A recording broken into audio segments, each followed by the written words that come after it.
The silver ships of the Galactic Coalition hung in space like dying stars. Their once bright hulls now scarred and blackened from countless battles. Admiral Kethfer stood on the bridge of the flagship, watching another red dot disappear from the tactical display. Another world consumed.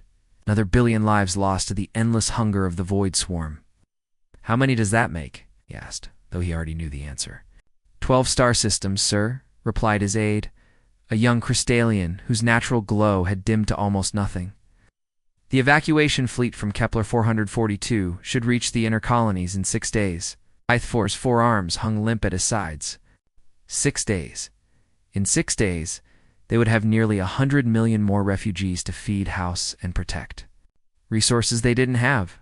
Ships they couldn't spare. Hope they had already lost. The Void Swarm had appeared 3 years ago, pouring through dimensional rifts like a plague of living metal and flesh. At first, the Coalition's superior technology had held them back. Energy shields that could stop small moons, plasma cannons that could melt asteroids, quantum computers that could calculate victory in microseconds. None of it mattered. The Swarm learned, adapted, evolved. Every weapon the Coalition used, every tactic they employed, became useless within days, sometimes hours. The enemy's biomechanical ships would reshape themselves, growing new armor, new weapons, new defenses faster than the Coalition could respond.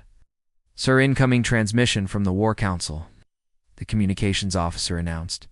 The holographic display shimmered, revealing the familiar faces of the Coalition's military leaders. General Zexandra of the Veltari, her blue skin marked with the ritual scars of 1,000 battles. Admiral Quintosh, whose metallic features never showed emotion but whose tactical genius had saved entire fleets. War Master Thelvern, whose crystalline form housed one of the most brilliant strategic minds in the galaxy. They all looked defeated. "The numbers are final," General Zexandra began without ceremony. "Current rate of system loss, factoring in resource depletion and refugee displacement, gives us 6 months before total civilizational collapse. The outer colonies are already requesting permission to surrender," Admiral Quintosh added, his voice carrying the electronic buzz of his translator implant. "They want to negotiate with the Swarm." "Can't negotiate with a force of nature," Kethfer replied. "The Swarm doesn't want territory or resources. It wants to consume everything. Every ship, every world, every living being." War Master Thelvern's crystalline form chimed softly, the sound his species made when deep in thought. "Perhaps we're approaching this wrong. We've been fighting the Swarm as if it were another Coalition species.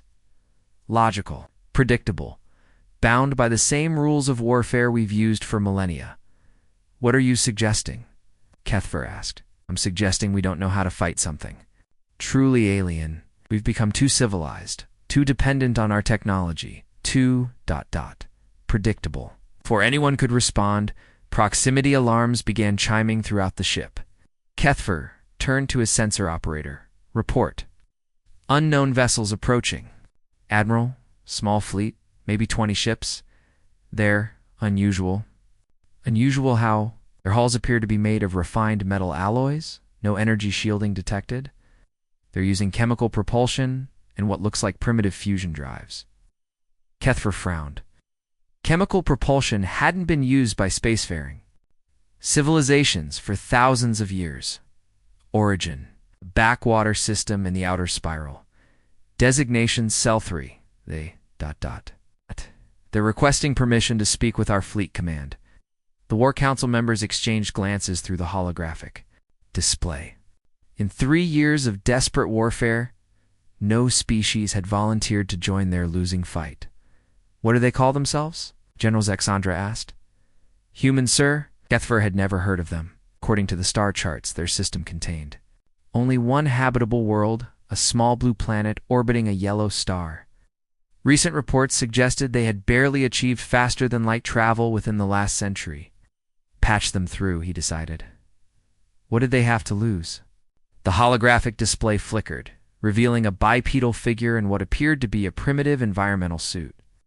The being had 2 arms, 2 legs, and a face not unlike some coalition species, though covered in strange smooth skin.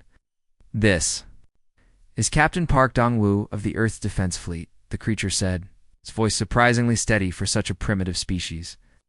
"We've been monitoring your conflict with the Void Swarm. We're here to help." War Master Thelvarn's chimes took. On an almost amused tone, "Help? Your species appears to lack even basic defensive shielding. How could you possibly assist against an enemy that has defeated our most advanced weapons?" The human captain smiled, an expression that somehow managed to be both reassuring and slightly unsettling. "With respect, War Master, maybe that's exactly why we can help. Sometimes the most advanced solution isn't the right one." Kethver studied the primitive ships on his display. Crude, bulky, held together with what looked like welded metal plating, they shouldn't even survive in deep space, let alone pose any threat to the swarm. But they were here, volunteering to fight in a war they couldn't possibly win. Perhaps War Master Thelvarn was right. Perhaps they had become too predictable. "Permission granted, Captain Park. Welcome to the war." Captain Park Dong-woo stepped through the airlock of the Coalition flagship, his boots making sharp, clicking sounds against the smooth metal floor. The artificial gravity felt different here, lighter than Earth normal, with a strange humming that seemed to come from the walls themselves. Behind him, Commander Kim Seur and Lieutenant Han Yujin followed, their eyes wide as they took in their first glimpse of alien technology. The corridor stretched ahead like something from a dream, walls that glowed with soft blue light floating, displays showing star maps and data streams, creatures that looked like walking crystals, and others with skin that shimmered like oil on water. "Stay close," Park whispered to his team. "And remember, we're here to help them, not to gawk." Admiral Kethver waited for them in what the humans assumed was a conference room. The space was enormous, with a curved ceiling that showed a live view of the stars outside. Holographic displays floated in the air, showing ship movements, battle statistics, and tactical data that made Park's head spin. Around a large table sat the Coalition's military leaders. General Zaxandra looked human-like except for her blue skin and the strange scars covering her arms. Admiral Quentosh appeared to be made entirely of metal, with glowing eyes that followed the humans' every movement. War Master Thelvarn looked like a living diamond, his crystalline body catching and reflecting the room's light. "Welcome," Admiral Kethver said, gesturing to empty chairs. "Though I confess, we're puzzled by your offer to help. Your ships appear to lack even basic defensive systems." Park sat down carefully, the chair adjusting automatically to his body shape. "That's true, Admiral. We don't have energy shields or plasma weapons. But we've been studying your battle reports, and we think that might actually be an advantage, War Master." Thelvarn made a sound like wind chimes in a gentle breeze. "Explain." Commander Kim opened a portable computer, a device so primitive that several Coalition officers stared at it with fascination. "Show them the adaptation patterns, Sora." Kim's fingers moved across the keyboard, bringing up charts and graphs. "We've analyzed 3 years of your combat data. The swarm adapts to your weapons by studying their energy signatures, their quantum frequencies, their particle emissions." "Correct," General Zaxandra said. "Within hours of first contact, they develop countermeasures to any energy-based attack." But look at this," Park said, pointing to a section of the data. "Every adaptation, every evolutionary change, every new defense, they're all designed to counter energy weapons. Plasma bolts, quantum torpedoes, antimatter beams." Admiral Quintosh leaned forward, his metal face showing what might have been interest. "Your point?" Lieutenant Han spoke for the first time, his voice steady, despite being surrounded by alien technology beyond his understanding. "They've never seen a bullet." The room fell silent. Park stood and walked to the holographic display showing a swarm bioship. The thing looked like a cross between a squid and a machine, with writhing tentacles and armor that seemed to flow like liquid. Your weapons fire energy, particles, waves, things that the swarm can detect, analyze, and counter. He gestured to Han, who pulled out his sidearm, a simple chemical projectile weapon that hadn't changed much in centuries. "This fires a piece of metal at high speed. No energy signature, no quantum particles, no exotic matter. Just ... momentum." Kinetic weapons, War Master Thelvarn chimed, his tone thoughtful. We abandoned such primitive technology millennia ago, and that's exactly why they might work, Commander Kim said. The swarm has never encountered them. Their adaptation matrix has no data on solid projectiles. Admiral Kethfer studied the human weapon with obvious skepticism. Even if you're correct, how much damage could such primitive weapons possibly do? Admiral, with respect, I think you're underestimating the power of primitive technology. A railgun firing a tungsten rod at 10% of light speed carries the same kinetic energy as a small nuclear weapon. You have such weapons? General, Zexandra asked. We have better, Han said quietly. Us. We have nuclear weapons. The Coalition officers exchanged glances. Nuclear weapons were considered barbarically crude by galactic standards, radioactive, messy, impossible to control precisely. The swarm adapts to clean energy, Park continued. But what happens when you hit them with something dirty? Something radioactive? Something that doesn't follow the rules of civilized warfare? War Master Thelvarn's crystalline form began to glow brighter. Fascinating. You're suggesting we fight chaos with chaos? We're suggesting you fight an alien enemy with alien tactics, Commander Kim corrected. The swarm expects you to behave like civilized species, predictable, logical, following the rules of war. But humans don't always follow rules, Park added. Sometimes we improvise. Sometimes we do things that don't make sense. Sometimes we fight dirty. Admiral Quintosh processed this information for several seconds, his glowing eyes flickering. Your proposal is ... unconventional. Our proposal is to win, Park said simply. General Zexandra leaned back in her chair. What do you need from us? Information. Target coordinates. Permission to test our theory. Test it how? Park looked at his team, then back at the Coalition leaders. There's a swarm scout ship in the outer system. Our sensors picked it. Up on the way in? Let us take a shot at it. Admiral Kethfer considered this. One human ship against a swarm vessel would normally be suicide. But these humans seemed confident, and the Coalition had nothing left to lose. Very well, Captain Park. Show us what human warfare looks like. Park stood and saluted, a gesture that somehow needed no translation. Thank you, Admiral. You won't regret this. As the humans left the conference room, War Master Thelvarn chimed softly to his colleagues. I hope they're right. Because if they're wrong, we've just sent 3 primitives to their deaths. And if they're right, Admiral Kethfer asked, then perhaps we've been fighting this war all wrong. The human fleet moved through space like a pack of wild animals, their ships scattered in no pattern that made sense to Coalition tactical computers. Admiral Kethfer watched from his flagship as Captain Park's vessels weaved between asteroids, changed course without warning, and maintained radio silence broken only by brief coded messages.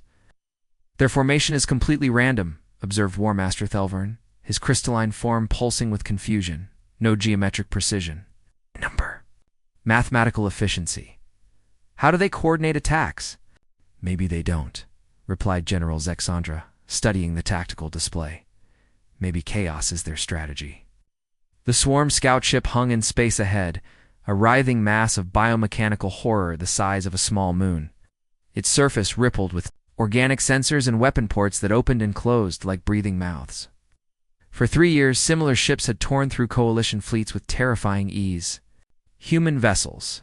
This is Admiral Kethfer, he transmitted. The target has detected your approach. It's powering weapons. Captain Park's voice crackled back through the com. Understood, Admiral. Beginning attack run. You, man. This is Park. Remember, hit fast, hit hard, and don't give them time to think. The first human ship dove toward the swarm vessel like a meteor. Instead of firing energy weapons from a safe distance, it closed to what Coalition tacticians would consider suicide range. Then something extraordinary happened. A stream of metal projectiles erupted from the human ship's guns.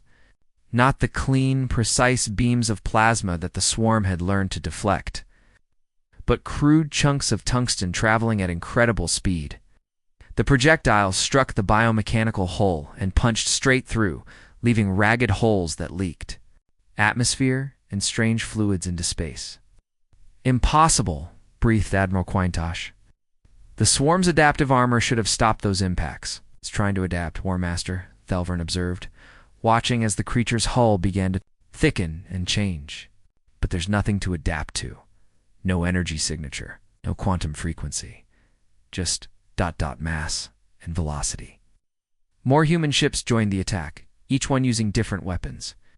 Captain Lee Minha's destroyer fired what appeared to be modified mining charges, crude explosives that detonated against the swarm's hull with brutal efficiency. Commander Yoon Jae-hyun's cruiser launched missiles that looked like they belonged in a museum, but which carried nuclear warheads that the swarm had never encountered. The biomechanical creature writhed in space, its hull rippling as it tried to evolve defenses against attacks it couldn't understand. Sections of its armor hardened against kinetic impacts, only to be torn apart by chemical explosives. Areas that developed resistance to radiation were shredded by armor-piercing rounds. "It's learning," General Zexandra said, pointing to sections of the hull that were successfully deflecting some attacks, but not fast enough. Then everything went wrong. The swarm ship suddenly split open like a flower, revealing a hollow interior filled with smaller biomechanical drones. Hundreds of them poured out, each one the size of a fighter craft but moving with organic fluidity that no mechanical ship could match. "Human vessels, you're being overwhelmed," Admiral Kethfer transmitted urgently. "Retreat to safe distance." But the humans didn't retreat. Instead, they did something that made every coalition officer watching question their sanity. Captain Choi Hoojin's corvette, badly damaged and venting atmosphere, turned directly toward the largest cluster of swarm drones. Her voice came over the calm despite the chaos around her. "This is Choi to all ships. My reactor's going critical. I can't control it. I'm going to make it count." She accelerated straight into the swarm of enemies, her ship's hull glowing red-hot from weapons. Fire. Coalition sensors detected massive radiation spikes from her fusion reactor. Not the controlled reaction of normal propulsion, but the runaway cascade of a deliberate overload. "She's going to detonate her own power source," War Master Thelvern chimed in amazement. "That's not a weapon, that's suicide." The explosion lit up half the solar system. When the sensors cleared, Captain Choi's ship was gone, along with nearly 50 swarm drones and a significant portion of the mothership's hull. But the battle wasn't over. More drones poured from the wounded creature, and now the remaining human ships were outnumbered 10-1. Lieutenant Colonel Bae Junesio's voice cut through the combat chatter. "All ships, emergency boarding protocol. Repeat, emergency boarding." Admiral Kethfer watched in horror as human ships accelerated directly toward the massive swarm vessel. Instead of maintaining safe firing distance, they were going to make physical contact with the enemy. "They're boarding it," General Zexandra said, disbelief in her voice. "They're actually going inside that thing, through a ship's sensors." Kethfer could track the human boarding parties as they cut through the biomechanical hull with plasma torches and explosive charges. Inside the creature, human soldiers fought hand-to-hand against swarm organisms, using weapons that hadn't changed much since their species first learned to make fire knives, explosives, and pure determination. The swarm ship's movements became increasingly erratic as the humans fought their way toward what appeared to be vital organs. Internal explosions rippled through its hull as the boarding teams detonated charges in critical locations. Finally, after what felt like hours but was probably only minutes, the massive creature went still. Its biomechanical systems shut down, one by one, and it began to drift lifeless through space. Of the 20 human ships that had begun the attack, only 12 remained operational. But floating in space around them was something that hadn't been seen in 3 years of war. A dead swarm vessel that couldn't regenerate, couldn't adapt, couldn't come back to life. Captain Park's voice came through the cum, exhausted but triumphant. "Admiral Kethfer, this is Captain Park. Target neutralized. We're ready to head home." Kethfer stared at the tactical display for a long moment before responding. "Captain ... How did your people learn to fight like that?" "There was a pause before," Park answered. Admiral, we've been fighting each other for thousands of years. We know every dirty trick, every desperate tactic, every way to win when you're outgunned and out of options. The swarm might be alien, but war is something humans understand very well.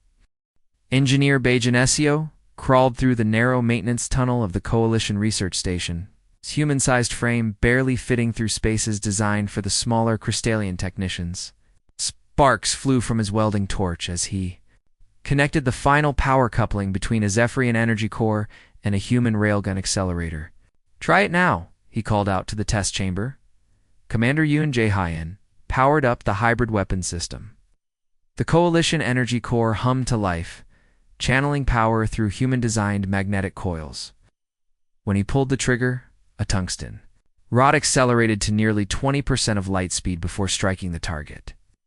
A chunk of swarm bioarmor recovered from their first victory. The projectile didn't just penetrate the armor, it vaporized it completely, leaving nothing but glowing plasma where the target had been. "Magnificent," breathed Quintek Valara, a Quinn engineer whose metallic fingers traced the weapon's design with fascination. "We never considered combining our power systems with your kinetic accelerators. The energy efficiency is remarkable." Bay wiped sweat from his forehead, leaving a streak of grease across his skin. "That's because you think like engineers.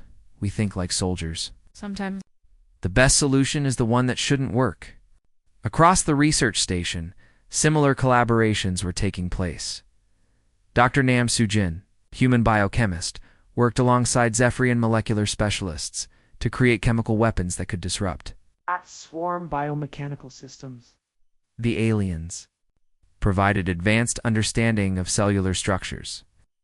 While humans contributed centuries of experience in making things that could kill efficiently, the beauty of poison, Dr. Nam explained to her crystalline colleagues, is that it doesn't matter how advanced your target is. Every living thing has biological processes that can be disrupted. War Master Thelvern observed these developments with growing unease.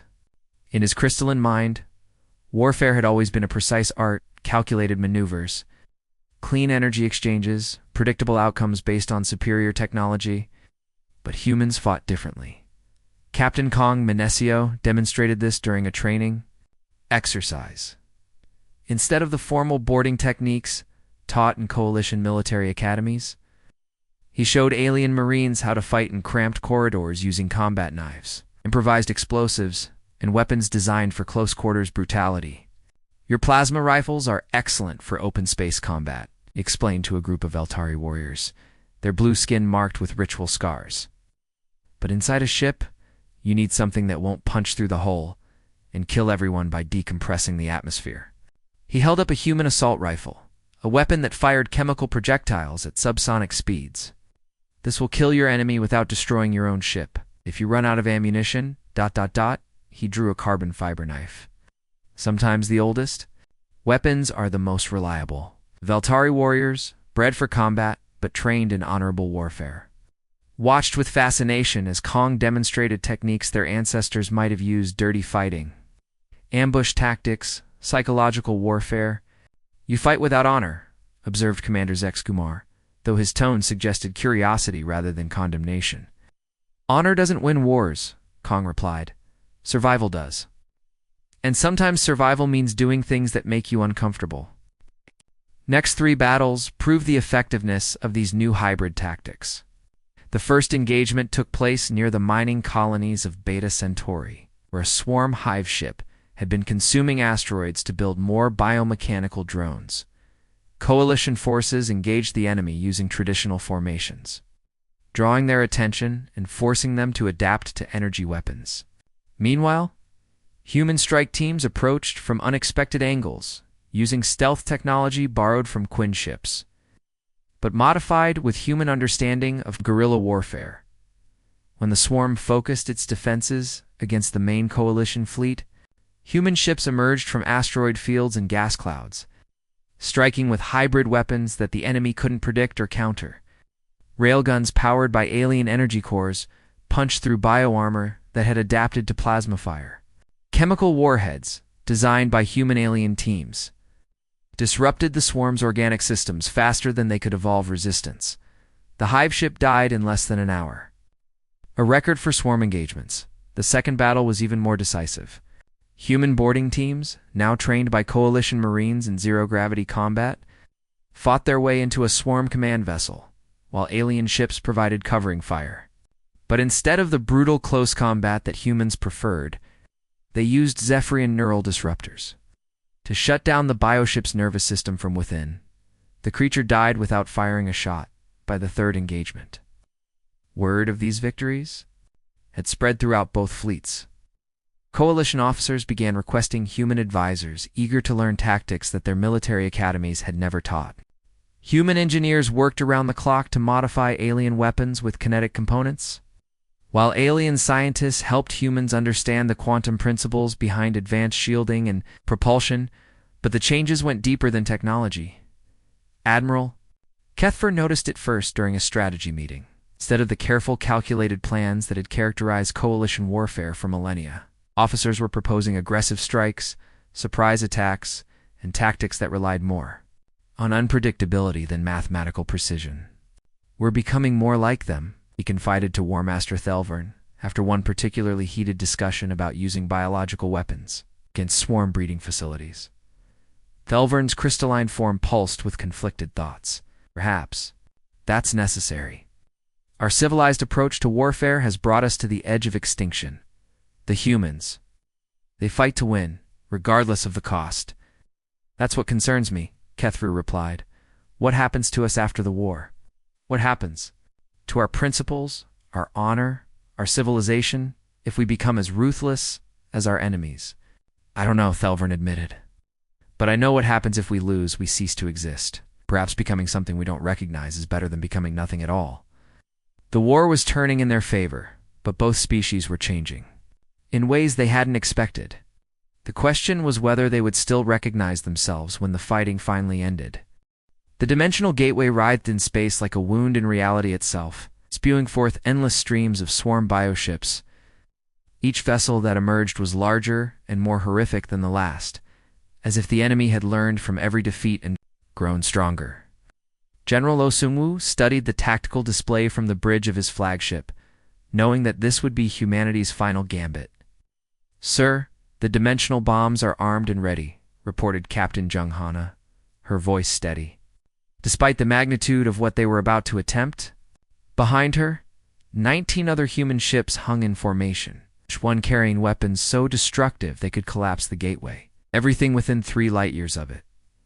O nodded grimly. The plan was simple in its brutality.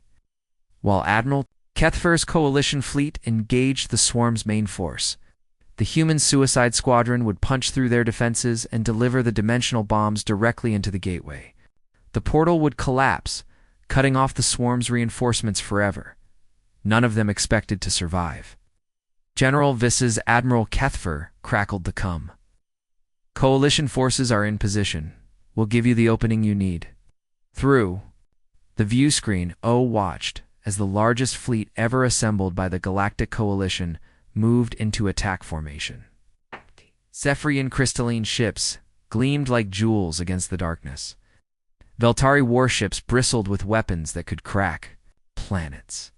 Quinn vessels moved with mathematical precision, their hulls alive with quantum calculations. But they were fighting differently now, instead of the rigid formations they had used for millennia. Coalition ships moved in chaotic patterns borrowed from human tactics. They struck from unexpected angles, used dirty tricks, and fought with a desperate fury that the swarm couldn't predict. "War Master," Thelvern's voice echoed across all frequencies. "All coalition vessels, remember what the humans taught us. There is no honor in defeat. Fight to win, whatever the cost." The battle erupted across 100,000 kilometers of space. Swarm bioships the size of moons traded fire with coalition dreadnoughts, their living hulls rippling as they tried to adapt to hybrid weapons that combined alien technology with human brutality. Plasma beams powered kinetic accelerators. Quantum torpedoes carried chemical warheads. Energy shields protected ships firing crude projectiles at relativistic speeds. "They're breaking through the left flank," reported Commander Kim Sora, from her position aboard O's flagship. Admiral Kethver is taking heavy casualties. O watched as coalition ships died one by one, their crews fighting to the last breath. To keep the swarm occupied, Zephyrian cruiser, its crystalline hull cracked and bleeding light, rammed directly into a bioship 3 times its size. A Veltari destroyer, gutted by enemy fire, detonated its own reactor in the middle of a swarm. Formation, they were learning. The civilized species of the galaxy were learning to fight like humans, with desperation, sacrifice, and absolute determination. "Sir, we have our opening," Captain Jung reported. "The gateway's defenses are focused on the main battle." Okid has come to address the Suicide Squadron. "All ships, this is General. Oh, you know the mission? You know the cost? It's been an honor serving with you all." 20 human ships peeled away from the main battle, accelerating toward the dimensional gateway at maximum burn. Enemy bioships tried to intercept them, but Admiral Kethver's forces pressed their attack with renewed fury, drawing the swarms. Attention away from the real threat. As they approached the gateway, O could see into the hellish dimension beyond. Vast biomechanical factories stretched across alien landscapes, breeding new horrors to unleash upon the galaxy. Swarm hive minds the size of continents pulsed with malevolent intelligence. This was the source, the heart of an enemy that would never stop, never negotiate, never rest, until every living thing in their universe was consumed. "First wave going in," announced Captain Lee Minho as his ship dove into the writhing portal. His vessel vanished into the dimensional rift, followed immediately by 4 others. The gateway began to destabilize. Reality warped and twisted as the dimensional bombs detonated in the alien space beyond. But more swarm ships poured through, desperate to prevent the portal's collapse. "Second wave, go," O ordered. 5 more ships disappeared into the dimensional storm. The gateway flickered, its edges beginning to fray as exotic matter from the bombs interacted with the fabric of space-time itself. "Sir, the portal's fighting back," Captain Jung observed as her sensors registered massive energy spikes. "It's trying to stabilize itself." O made the hardest decision of his life.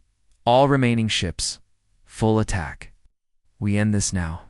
The final 10 human vessels, including his own flagship, dove toward the collapsing gateway. Enemy fire tore through their hulls. Swarm bioships wrapped around them like living tentacles, trying to drag them away from their target.